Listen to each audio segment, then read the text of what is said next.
Welcome back to the southern Philippines. Today, I thought would be a good day to talk about the types of travelers, foreign travelers that I've seen in the Philippines over the last year and how they all cluster into a bunch of different groups.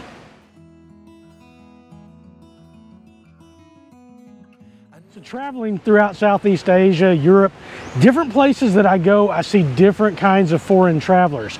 There are different languages coming in, and the Philippines has, how can I say this, like 5 or 6 distinct travelers that I keep running into over and over again.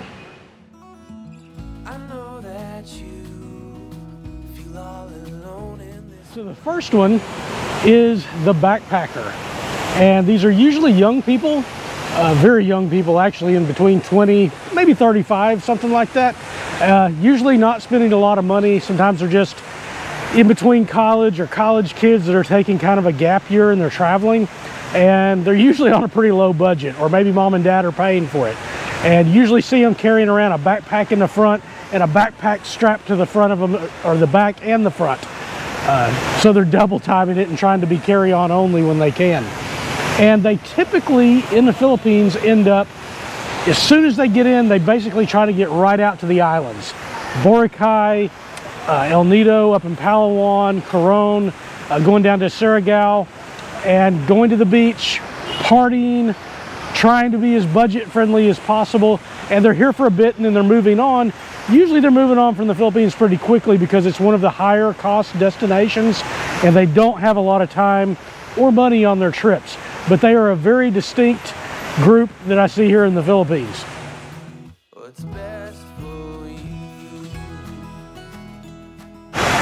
I hesitated to do this one, but it's true, and it's mongers. And I really don't see them coming down to Davao as much, but when I'm in Manila, you go to Cebu, and I'm sure in Angeles City that you see tons of these. Generally, these are people who are coming here for the girls, and they're coming here temporarily for the girls, and you know, sometimes girlfriend stuff, sometimes other.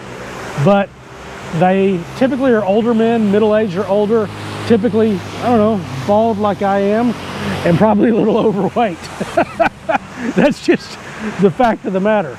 And the Philippines is one place I see them. I see them all the time in Thailand when you go up there. But it's a real group that does exist. They come in for a few weeks, they prop the bar up during the day, head back home, take a nap, then come out to get their girl at night, and apparently that's how it's done.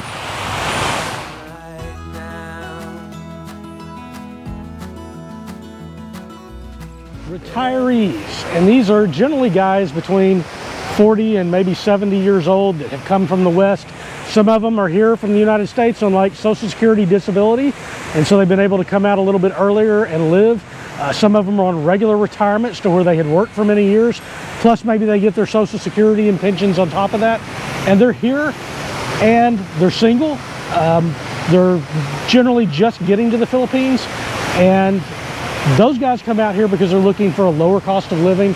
And a lot of them, quite frankly, end up fairly very quickly, if they stay, end up in relationships with people as well. It's one of the things they come for. But a lot of it's just cost of living because it's gotten so expensive in their home countries to live that on their small retirements, in some cases, they can come out here. And I do see some of those in the Davao area.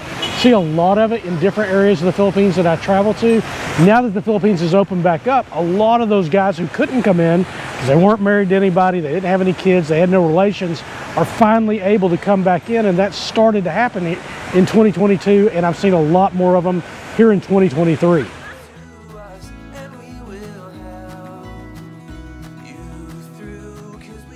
Family foreigners, and these generally again are men for the most part, and they are here as expats living in the Philippines. They're not just traveling through. Maybe they're traveling in with their Filipino wife and they're coming in for a month or two to visit her family, but a lot of them have just retired here, and after they're done, they've come back to where their wife is from and they've decided to live out their years here. This is one of the largest communities actually of travelers that I see, especially in the southern Philippines. Is folks again coming in to visit their wives' families or coming in just to be here and live. And that is probably I would say about the only community that I saw when I first got back here, and it had first opened up back in March of 2022. It's changed a lot since then. We've got these other groups that are coming in now, and things are sort of going back to normal, and I expect that those other groups will eventually pick up more and become more a part of the population.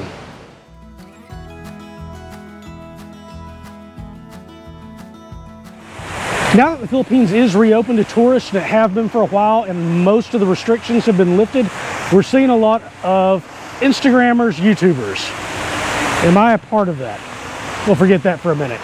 So this is a very small group of people in the Philippines. These aren't YouTubers, Instagrammers that are coming here to stay. They come in, they want to get their pictures, they want to get their videos. Maybe they're traveling, making a world. Maybe they're just trying to start their channels and their social media stuff.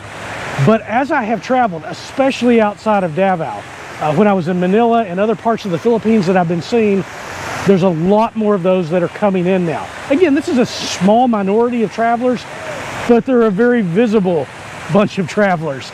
So when I'm seeing Westerners with their telephones, taking their selfies everywhere, talking into their cameras, kind of like this right here, you kind of stand out in public and get noticed. And of course, I notice you as well, because why is that person talking to a stick? The funny thing is, those Instagram models and people who are taking their 10,000 selfies every 5 seconds, if there was any country in the world that they absolutely fit in, it's here in the Philippines. Because everywhere I go, everybody's taking their picture and getting a selfie. And it's like, ooh, we're at the mall, look. Ooh, I'm having restaurant time. Let's go shopping selfie. Any possible reason to take a photograph of themselves or a selfie with their friends, they are absolutely on it, and it's on Facebook like that.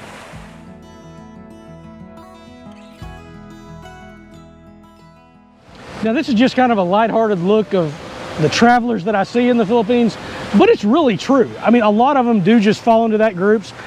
I don't meet or see many others that aren't. That seems to be the predominant groups here, which is much different than, say, if I was up in Chiang Mai, in Thailand. There, I'd see lots of digital nomads, people that were working remotely.